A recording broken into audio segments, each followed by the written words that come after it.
At this point, I would like to welcome Mr. Geoffrey Mende, who will be speaking on behalf of the Attorney General Emeritus. If many of you have interacted with Professor, you will not only know his academic side, you will be more conversant with his professional side. Professor Githu Muigai has done extensive work in a lot of areas. He's the epitome of what you want to do with your career. So he's not just a practicing advocate, senior counsel, and certainly the AG, but he is moved into the areas of dispute resolution, does a lot of arbitration, both internationally and locally. More than that, he sits at the helm of matters corporate governance. Not just because he was the AG and the principal legal advisor to government, but because his interaction with the Institute has been so extensive from the very early stages. He is actually a fellow of the Institute of Certified Secretaries, and he is one of those large footprints in terms of our membership and what we have done in the landscape of Kenya. So he will be ably represented by my good friend and colleague, Mr. Mende. He's going to speak about our professions, what it means for you as young and budding aspirants in this area. Please pay attention. Feel free. There will be a lot of Q&A that emerges after this. So without any delays, please let us welcome Mr. Geoffrey Mende as he takes to the podium. Karibu sana, Prof.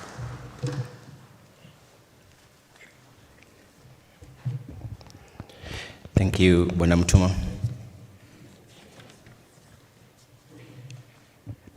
The Chair, CEO, and Council members of the ICS, the CEO of CASNEB, Professor Letting, other lecturers present, representative to the Dean, University Faculty of Law, lecturers present, students, ladies and gentlemen, good morning.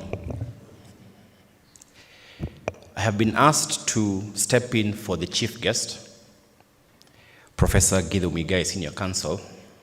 We work together.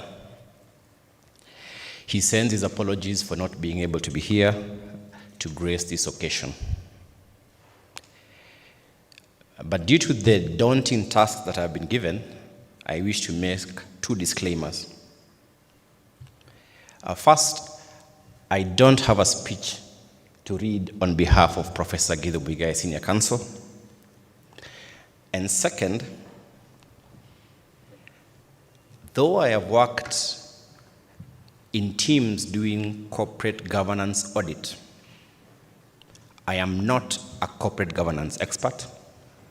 I have not yet joined the ICS, although Bwana CEO informs me I have qualified by virtue of my years in practice as an advocate.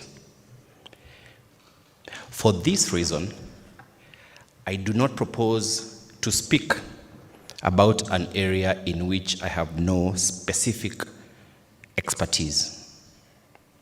Fortunately, for you students, we have an able panel before us and some in the auditorium who will speak specifically to the subject of corporate governance. What I propose to do is to share my thoughts that may be relevant as you make a decision in your career from here going forward. And as you will be told, a career is a lifelong journey. It's not an event, it's a lifelong journey.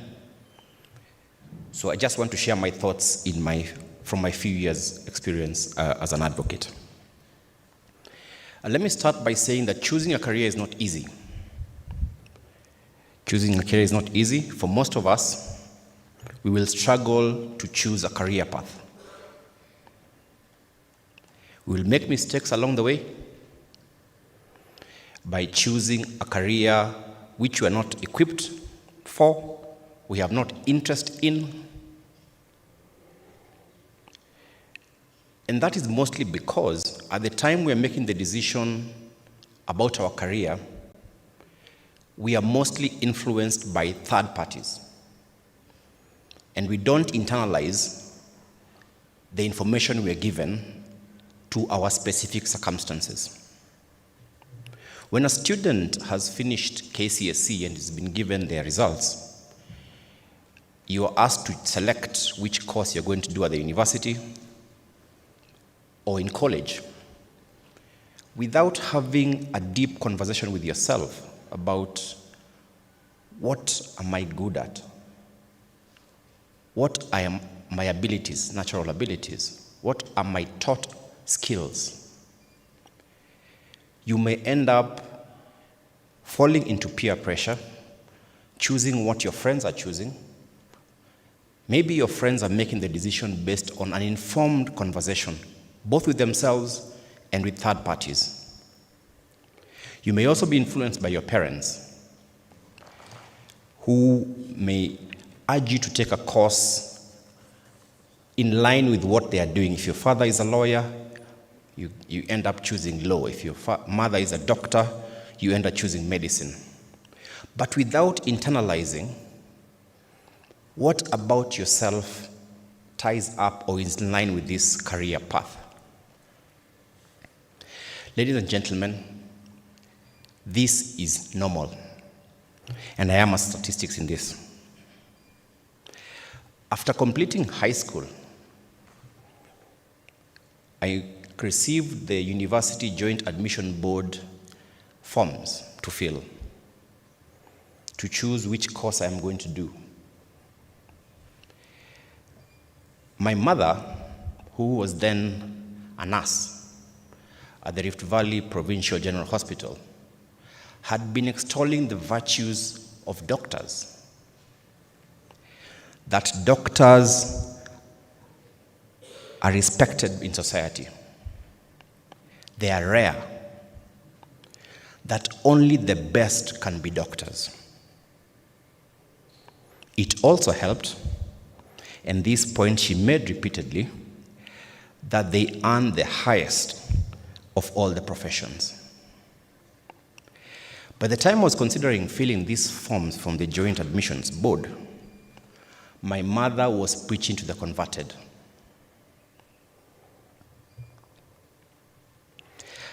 I was definitely going to pick medicine as my first choice, and I did pick medicine as my first choice. My second choice was education. Similarly, my mother had spoken to me about teachers, that if I had a Bachelor of Education degree, I would never lack a job. At that time, the government used to employ all graduates to become teachers. And she used to extol the virtues also of teachers being those who nurture the next generation. And you can never fail to get a job, so I was happy to take that as my second choice. Fast forward to one Friday afternoon, and I have gone to see my mother in hospital. She's admitted, she's unwell. Same hospital. The short version of this story is, I stumbled upon an accident victim who was badly injured and bleeding profusely. And doctors are scurrying around trying to attend to that victim. There was so much blood. There was a lot of noise, screams. And what I'm told is that I fainted. I woke up an hour or two later, and the doctor said that what I saw was too much for me to handle. Needless to say, from that experience, it put paid to my misconceived notions that I could ever become a surgeon. I changed my course selection. because that time we had 2 opportunities to change. You pick and then you could change. I changed my choice. And this time I had a real conversation with myself about what my abilities are, what my interests are, what my passions are, and I chose to study law. I have been an advocate of the High Court of Kenya for the last 19 years, and I enjoy the job.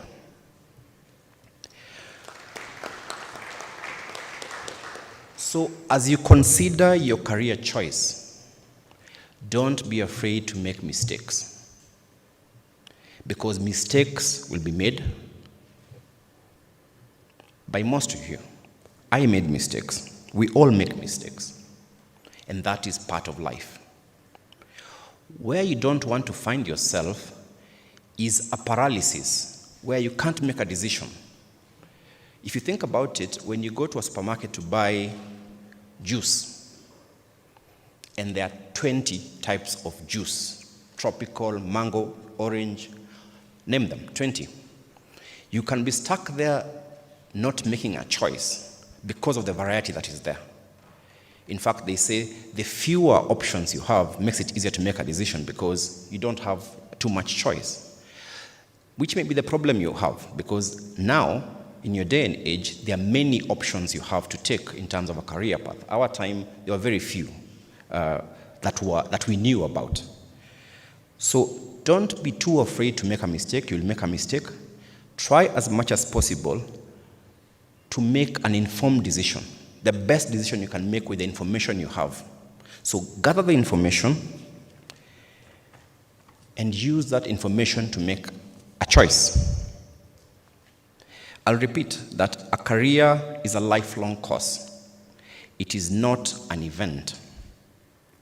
It gives you the chance to use your skills, interest and knowledge and ambitions to solve society problems. It is therefore important to be very deliberate about this decision. And in my view, from my experience, you must first look inward. You must first introspect. Ask yourself, who am I? What are my natural abilities? What do I enjoy doing? What are my values? What are my life's goals? If you are able to answer these questions honestly, brutally honestly with yourself, you are halfway through this process of choosing a career path. The mistake that normally happens is this: we lie to ourselves that I am an ethical person. I like ethics. I like to follow rules. If you are actually not a person who likes to follow rules, a person who's not inclined or predisposed to follow rules or to be ethical, you will have a challenge in taking a course and being effective as a corporate governance expert. Because the very essence of corporate governance is ensuring that companies are run efficiently, effectively, ensuring transparency to bring value to the shareholders, but ensuring all stakeholders, including employees, your suppliers, are all taken care of, or their interests are taken care of. It's a huge balancing act. It requires transparency. You have to be ethical, and not by saying, but by being, by acting. And as the chair and I think the CEO of Kashmir mentioned, if you are a CS for a corporation, you are their ethical standard point. They look at you. You're supposed to give guidance to the board in terms of ethics, in terms of compliance. So if you're not predisposed as an individual at a personal level, if one of your values is not in line with being an ethical person, following rules and that kind of thing, you may want to look elsewhere. So this internal introspection is very important to inform this career choice. To the lucky few, the decision will be